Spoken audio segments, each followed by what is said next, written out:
வணக்கம். Welcome to break time. உயிரோடு இருக்கும்போதே இன்சூரன்ஸ் பணத்தை வாங்கி செலவு பண்ணுறதுக்காக செந்தில் கவுண்டமணி ஒரு படத்தில் காமெடி பண்ணுவாங்க. கவுண்டமணி செந்திலை நீ செத்து போன மாதிரி நடி, இன்சூரன்ஸ் பணத்தை நம்ம வாங்கிட்டு 2 பேரும் பங்கு போட்டுக்கலான்னு சொல்லுவாங்க. அந்த மாதிரியே ஒரு சம்பவம் இப்போ சென்னையில் நடந்திருக்கு. அயனாவரத்தில் சுரேஷுங்கிற ஒரு ஆள் ஜிம் மாஸ்டர், நல்ல உடம்புலாம் வச்சுருக்கான். அவன் 1 கோடிக்கு இன்சூரன்ஸ் போட்டிருந்துருக்கான்.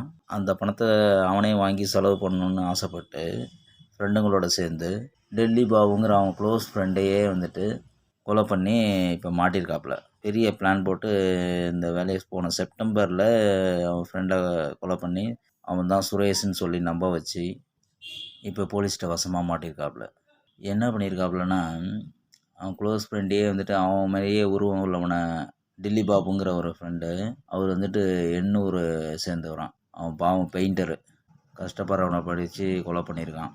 அவனை கூப்பிட்டு போய் தனி வாங்கி கொடுத்து, கூட இன்னும் 2 ஃப்ரெண்டை கூப்பிட்டு போயிட்டு அவனை கழுத்தை பிடிச்சி நெரிச்சு கொன்று ஒரு குடிசையில் வச்சு தீ வச்சு கொளுத்துருக்காங்க. அங்கே இறந்தது சுரேஷ் தான் அப்படின்னு எல்லாரையும் நம்ப வச்சு, இதில் அல்டிமேட்டான விஷயம் பார்த்தீங்கன்னா, ஊர் எங்கும் போஸ்டர் அடித்து ஒட்டியிருக்கான், சுரேஷுங்கிறவர் இறந்துட்டாருன்னு. தன்னையே இறந்ததாக நம்ப வச்சு அவங்க அக்கா மூலமாகவே போலீஸில் கம்ப்ளைண்ட் கொடுத்து பாடியை வாங்கி அடக்கம் பண்ணியிருக்காங்க. இந்த நிலையில் என்ன ஆயிருக்குன்னா, இறந்து போன டெல்லி பாபுவை தேடி அவங்க சொந்தக்காரங்களாம் போலீஸில் கம்ப்ளைண்ட் பண்ணி, அது யாரும் போலீஸ் சரியாக கவனிக்காமல் விட்டதை அவங்க இப்போ ஹைகோர்ட்டில் ஆட்கொணர்வு மனு, ஹேபியஸ் கார்பஸ் கொடுத்து விசாரணை ரொம்ப தீவிரமானது தான் தெரிஞ்சிருக்கு. இறந்து போனது சுரேஷ் இல்லை, டெல்லி பாபு அப்படின்னு. இப்போ அந்த சுரேஷ் பாபு